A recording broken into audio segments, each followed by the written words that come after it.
moment, but one thing I would request, Mr. Chair, is that you keep the hearing open through the October 15th meeting. We had a slight error with the way we advertised the public hearing tonight. So just to correct that error, we need to keep it open for another meeting. That's fine. I think this is just public comment right now, but we can get to the public hearing second, right? Excuse me. Yes, absolutely. Well, since there's no one online and no one present, we'll go ahead and close the public comment, and let's go ahead and open it up for, do we need to go through the material again, or should we just open it up for public hearing? I do have a couple of things I wanted to add to what you heard from the last presentation. So I'll share my screen if you would let me do that, Mr. Chair. Yeah, please. Okay, one moment. And can you see that all right? Okay. There we go.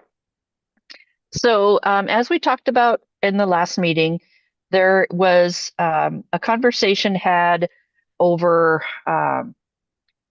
several state legislative sessions now regarding where child care centers can be allowed. And some of that actually stemmed from the work that Lakewood and the South San Military and Communities Partnership had done regarding this issue, because there are so-called child care deserts in Lakewood and the area surrounding the base.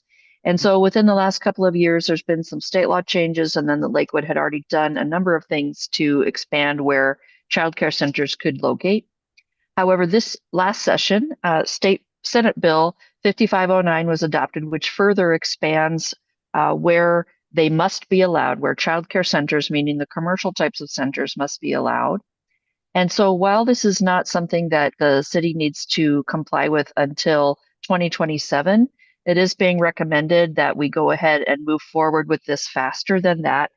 A, because we've already done so much of this work already, and this just complements what's been done. But B, we continue to have childcare deserts. As you see on this map, the darker green is where the desert, meaning the distance between where people live and where childcare is available, is more distant. And so Tillicum, Woodbrook, Springbrook, Lakeview, and other areas of poverty all continue to be childcare deserts. So the recommendation is to actually have this action taken faster, which is why we're here with you tonight. I'm going to walk through a couple of additions to what the package includes before public hearing starts, because as we started to prepare the materials, we noticed that not only were the changes needed to comply with the state law change, but there's also some outdated definitions regarding childcare and references to incorrect state statutes. So that's what I'm about to walk through here quickly. Just correcting, as you see with underline, new language being added, and strikeout is where language is being eliminated for various child care related terms.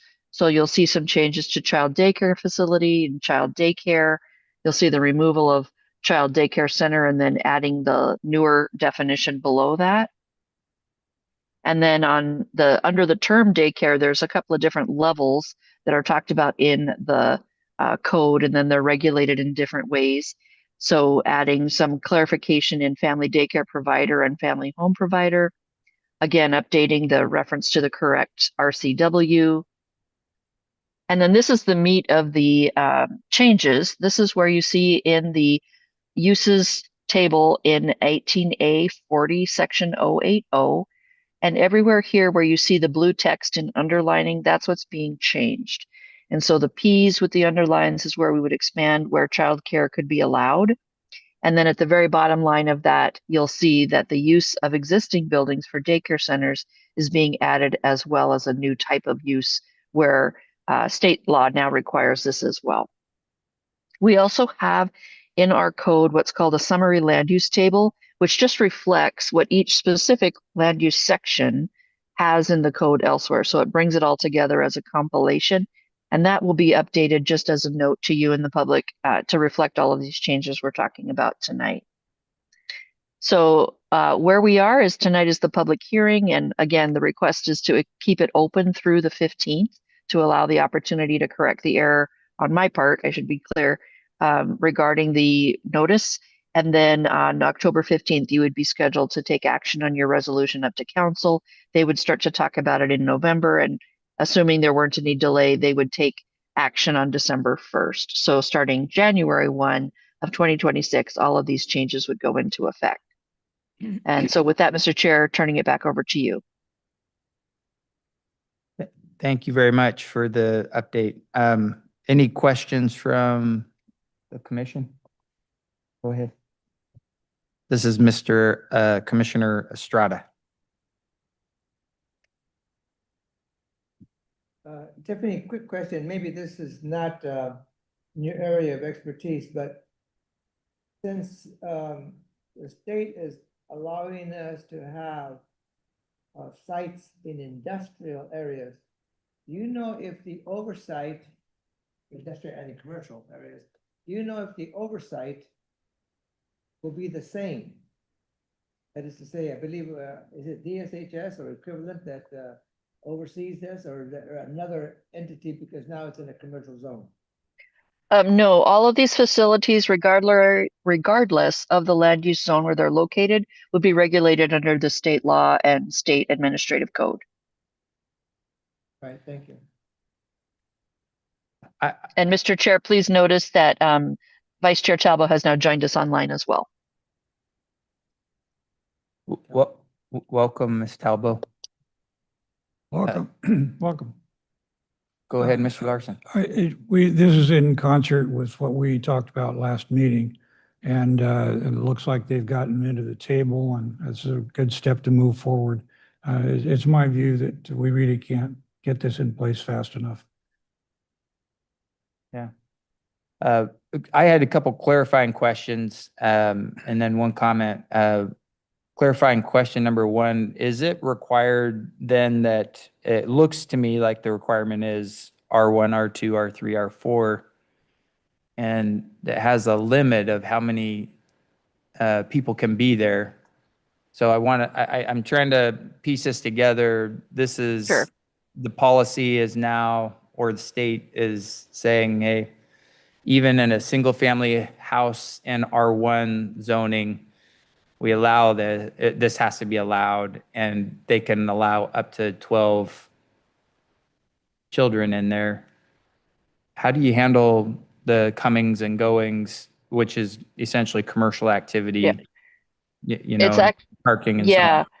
It's actually two different things, Mr. Chair. So there is the ongoing and pre-existing ability for somebody to hold in their home up to 12 children in a family daycare center. That is considered separate and apart from the commercial childcare centers, which are now required to be allowed also in all of those zones. However, what we're saying is that that means somebody would have a building. It wouldn't be a single family home used as a home in that zone where a commercial childcare center could be hosted. So you may have a house purchased and then redesigned to be a commercial daycare center, or you might have a tear down and a rebuild, but within the R1s up through the MF3s, now it's required to allow these commercial daycare centers. Thank you. Sure. Yeah, my other question, now I lost it. I was from the notes. My comment has to do with just, and I hear Commissioner Larson totally agree that this is something that we can't get in place quick enough. Everywhere is struggling with this. I've seen this successfully done in offices, in industrial sites, and this is what we're talking about, what the state's requiring is successfully done all over the place. So I'm not worried about that. I did have one thought though. We talked about the alcohol, bar, tavern, scenario. And as we move forward with that discussion again, we have to remember this, because what we don't want to do is allow this to happen and have these scattered throughout, and now have areas where we can't do commerce because we've, put these, you're not allowed to do it within so many feet. And so now all of a sudden so we'll have to figure out how that, you know, that'll be something we'll have to solve at some point. But I think that it's just something to be mindful of.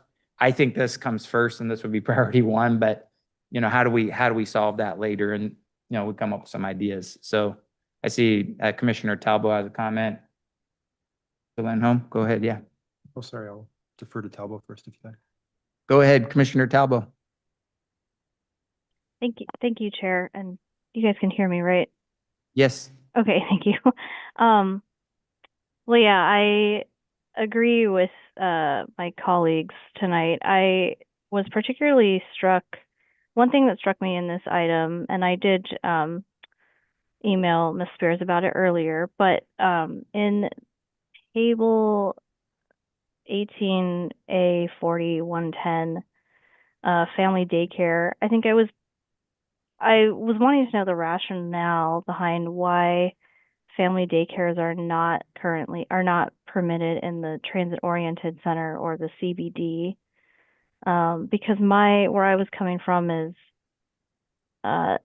2 points. Number one, if family daycare, if we're using the definition of childcare for 12 or more, it struck me odd that you wouldn't want to permit that in the transit-oriented center where it makes it really easy for folks to drop off their kids and then take transit and then pick up their kids and and then continue on. And then also in the CBD, if residential use is allowed in the central business district, I just didn't know the rationale behind not allowing family daycare. But I was also getting into the weeds a little bit in the whole RCW chapter 7415 and just making sure that I was, understanding the definitions correct too. And also that had me also in a little bit of a rabbit hole into adult daycare centers or adult homes. And so I also wanted to know if family daycare extends to adult group homes, halfway homes, specialized skill care, and if that also means that those are not permitted in the TOC or the CBD, because I would think that especially the transit-oriented center, which is close to transit, adults in these situations often can lack access to their own personal transportation, and so being centered and located close to healthcare and mental care that is strictly in the TOC, as well as transit in and of itself, I would think it struck me why we wouldn't want to permit that in that area. So sorry, I'm kind of getting into two definitions here, but that was the question I had for Ms. Spear. Yeah, I think Miss Spear answered that one. The second one, I think, came up last week. And if I recall correctly, it was the adult care facility was not the same. They're treated completely different in the use and whatnot. Miss Spear, do you want to touch on that at all anymore? Sure. Adult family homes are their own classification and their own definition, allowed use locations and sets of regulation. Family daycare, child daycare center, daycare centers, all of those terms are referring to individuals under 18 years of age. So it is just its own subset of land uses. And so adult family homes are regulated separately. Going to what Ms. Talbot was asking about regarding why or if in the transit-oriented commercial or the central business district zones, we could have daycare centers allowed. I would just let the Planning Commission know that probably what happened was when the last time this section of the code was opened, family daycare was mentioned. There were no sub-areas yet, no sub-area plan. So by all means, if this is something that the commission wanted to recommend as an amendment when it takes action next time, we could expand where family daycare could be allowed into those other zones as well. There's no reason not to, there's no rule that says we can't. It's just, I think over time, as we've gone through these different phases of updating our code, family daycare just wasn't discussed as part of the sub-area planning process. Yeah, I appreciate the comment, Ms. Talbot. That is something that I would like to see too. I think it makes a Okay. lot of sense, and I see it in those areas as well. That does beg the same question as before, because that's the same spot you would typically put your late night Yeah. events and activities and bars and taverns and distilleries. So I don't know what that looks like. And since we're going to open this hearing and not close it until the 15th, I guess we have a little time to think about that too. But I would support having it in those areas as well. Mr. Larson? I would certainly support it. We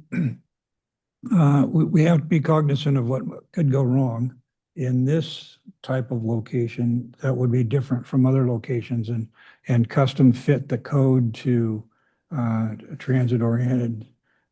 Because what happens if the electricity goes out or the train stops or gets in a wreck? And everybody is going to pile up in the daycares because they can't get there, in the time allotted. And there needs to be some kind of a structure that manages that. And I have no idea what it would be, but so it might be that there are other circumstances due to the transit-oriented function that we need to make sure are covered. Yep. Mr. Estrada? Speaking back on what you all have been saying here regarding, we talked about bars, you said, for example, in the transit area where possibly could have. So we did want to have, from your perspective, care centers there, child care centers. Is there a provision where we can say that a drinking establishment, bar such, tasting room, whatever it is, cannot be closer than so many feet, yard, blocks, whatever it is from? I mean, I think we did that once before, years back with parks. We said that you couldn't have pot shops. They were talking about pot shops and pawn shops near parks. So can we do the same thing? Yeah, and to clarify, that's exactly what I was referring to, is that you would have so much distance, but if you put 4 daycares into a block that would be otherwise the area you might want to see a bar or tavern, it could no longer go into this area because you've allowed this other use, which is a good use and something we support, but it starts to tie our hands in our ability to create economic development. So we just have to be mindful of it. It's not something that we have to, but I told that, hopefully that makes sense. Yeah, I know what you're talking about. I appreciate it. Thank you. Commissioner Kerr? Mr. Chair, I just want to say you bring up a very valid point. We are opening essentially the floodgates for where we can put childcare centers. We are streamlining the process for permitting, renovation. I think it would be rather short-sighted to immediately flood the central business district with those types of uses in an environment where just in the last 2 weeks, we've seen 2 restaurants close down. And I don't think we want to further constrict where those type of establishments could potentially new establishments could come into the area. I think this is something that we acknowledge in conversation at this point, and we see what happens over the next 12 to 18 months, or even shorter. We see how this change affects the environment, and then we reevaluate when we do our next set of amendments, and we look at how effective it was, and if there is a bottleneck in there in those particular areas, or is there a pent-up need or want and desire to bring those type of facilities into the transit-oriented center and the downtown central business district.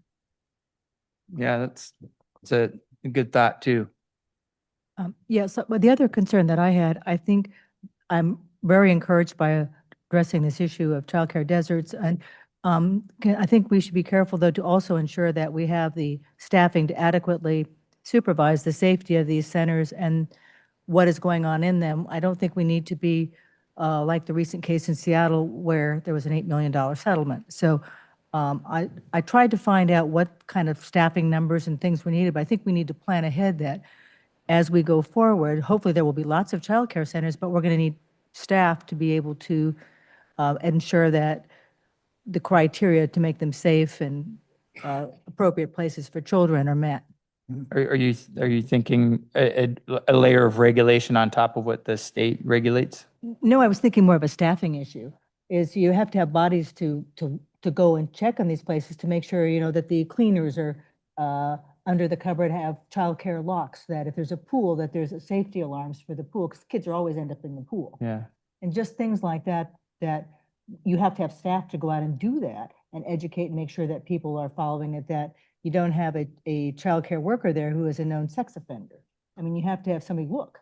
I guess I was just asking, I think that's what the state already does. They are, but if you all of a sudden increase your numbers from, say, 10%, and now you all of a sudden have 100% more, do we have the staff to actually support that? That's all I'm saying, is I think we Gotcha. need to make sure we have adequate staffing. And I couldn't find any numbers anywhere in the state, but I think that concern should be addressed. So we make sure there's adequate oversight, that's all. Yeah, good. Well, something we could ask the state about potentially, Ms. Spear. I don't know if you have any contacts there.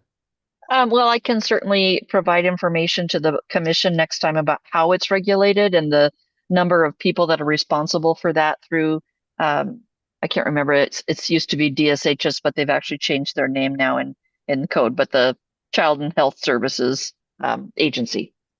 Yeah, thank you. Mr. Larson, go ahead. To the earlier point of how to put daycares proximate to in commercial zones so that it doesn't restrict the commercial uses. It could be as simple as either making that section subject to certain conditions, or to simply make the statement that in no case shall the daycare regulations prohibit anything that's currently allowed in the zone. Yeah, I agree with that for sure. Or it could be, slightly different, but if we have that as a starting place, then we have the starting place for how you make them compatible if you want them there and if the city wants to allow it on a case-by-case basis. I agree. I kind of assumed that was how it would be no matter what, but I think you stated it very well. No, I really appreciate that point a lot. And it occurs to me as we're talking about this, that bars tend to be most active when childcares are not, and childcares are most active when bars are not. So yes, we want to be thoughtful. We also want to make sure we're not hamstringing the market to be able to do what it needs to do to make Lakewood thrive. Yeah. Great. Well, I think, Ms. Talbot, you raised your hand? Yeah, sorry, just one last comment. I would only say that if there's any fear or skepticism that increasing that placement of childcares in a commercial district puts some sort of burden on businesses, I would only say that there's a lot of studies that have been done for many decades that show that commercial areas with childcare is actually a benefit for the commercial areas, because those employees in those areas have childcare options close to them, so they can get along with their daily lives much easier. Thank you. Very true. Good. I think we don't need to solve that one today, but just wanted everyone to think about it and appreciate there's a bunch of different ways to approach this that could, and all of them I think could be successful. There sounds like we have a go ahead. We could add it to the TOD and downtown commercial core or downtown commercial. Okay. We could. So what Or we could just wait and see. And so let's keep the public comment or public hearing open until next time. And I don't think this is something we have to move on tonight, right?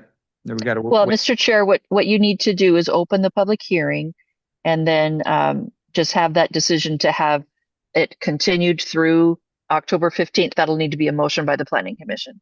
All right. Well, let's go ahead and open the public hearing, which I think we've established there's no one here, no one online to make comment, so we'll leave it open. But we need a motion to, Mr. Chair, motion to leave the public hearing on expanding zones where childcare centers are allowed open through 15 October. Second. thank you. So first was Commissioner Herr, second Commissioner Lindholm. All right. Unfinished business. Thank you, Mr. Chair. I will now share one more thing. Actually, it'll be two, but hang on a second. I believe we are at the point of the discussion regarding the 2026 comprehensive plan amendments, and they start on page 13 of the packet. So I'm just going to scroll down quickly to get there.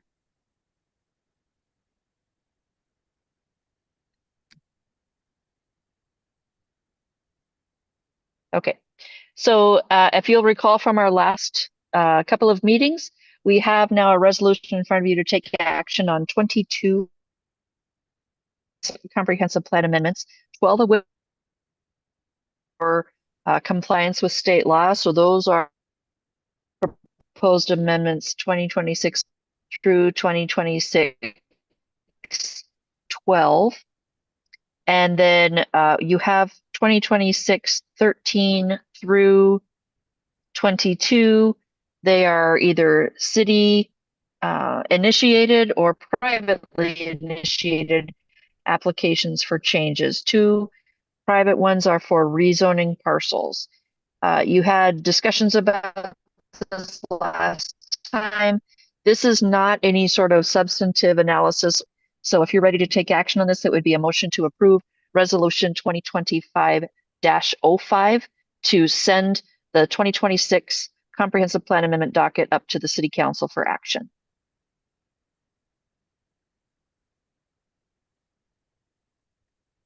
So moved. Second. Did you get those, Ms. Spear? I did. You just need to call for Ma- the vote, Mr. Chair.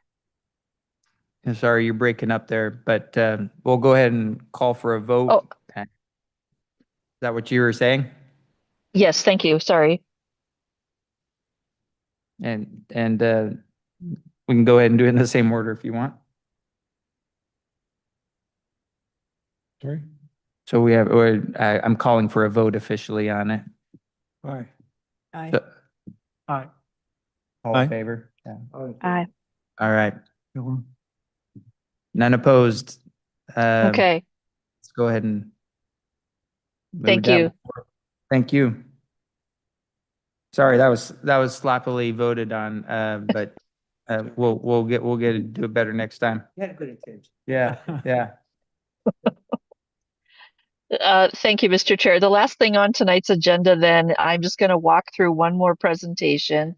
And this is something that you've talked about before, and I wanted to just bring you up to speed on some things that have happened since you last. You're breaking out one more Is time. our natural environment and climate change program. Is the booster off? I'm sorry, can you hear me all right? Yeah, you're in now.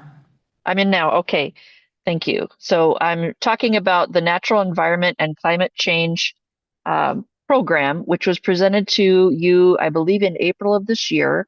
Since then, a couple of things have happened to make it a more formal program and to start to fund effort underneath it. So that's what I just wanted to bring you up to speed on. So to remind everyone, this is something where we're taking current initiatives, current requirements, goals that are in our city's comprehensive plan, and kind of combining them all into a single program just for ease of discussion and administration. But on the right-hand side of this slide, you'll see the priorities and data used as the basis for the program. It's everything from the Climate Change Action Plan from 2021 all the way through the data collected last year through the Urban Forest Assessment Report, the Heat Watch Report, and then in the middle there we had the work done by Evans School with University of Washington to create an implementation guide for the city on how to create an urban forestry program. So we do have an existing goal adopted by council for a 40% citywide tree canopy by 2050. Tiffany? But in addition, yeah. Sorry to interrupt. I That's don't okay. believe us or any of the commissioners can see what you're sharing. It just Oh shows dear. the link. Okay, I'm sorry. Give me 1 second, please. You're just giving us a background. It's good. Oh Lord.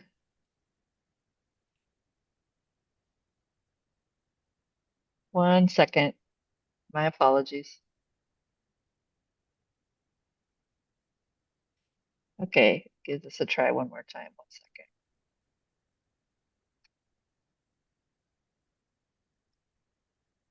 All right, can you see that screen now? Almost. Double click. To enter full screen. Is that all right there?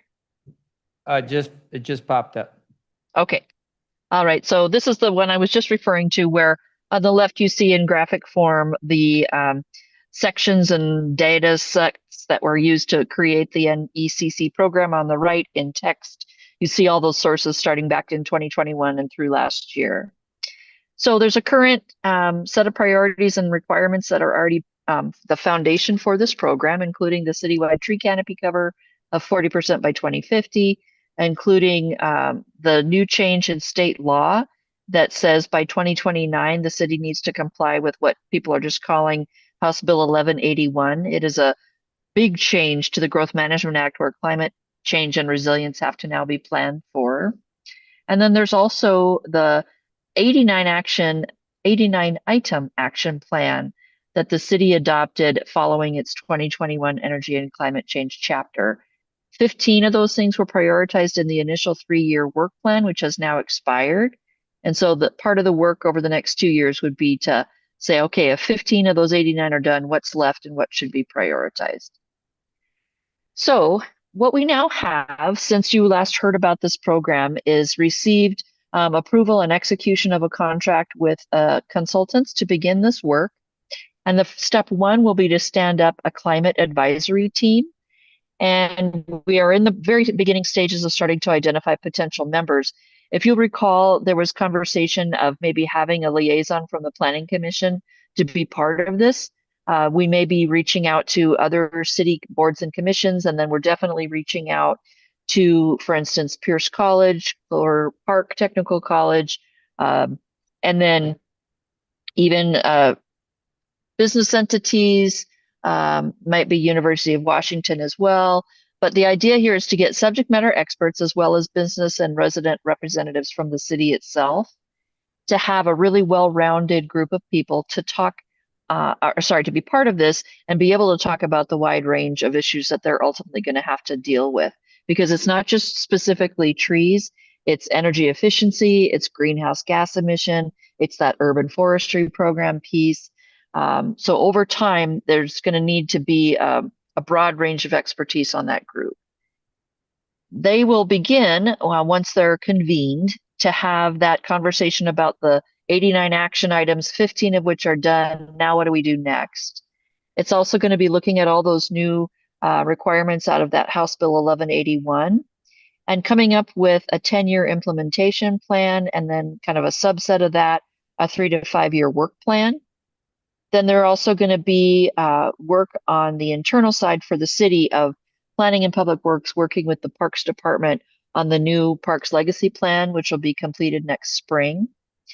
There will be the stand-up internally again of how various departments are going to be coordinating because the urban forestry program, as well as 1181, requires multiple departments engagement to be successful.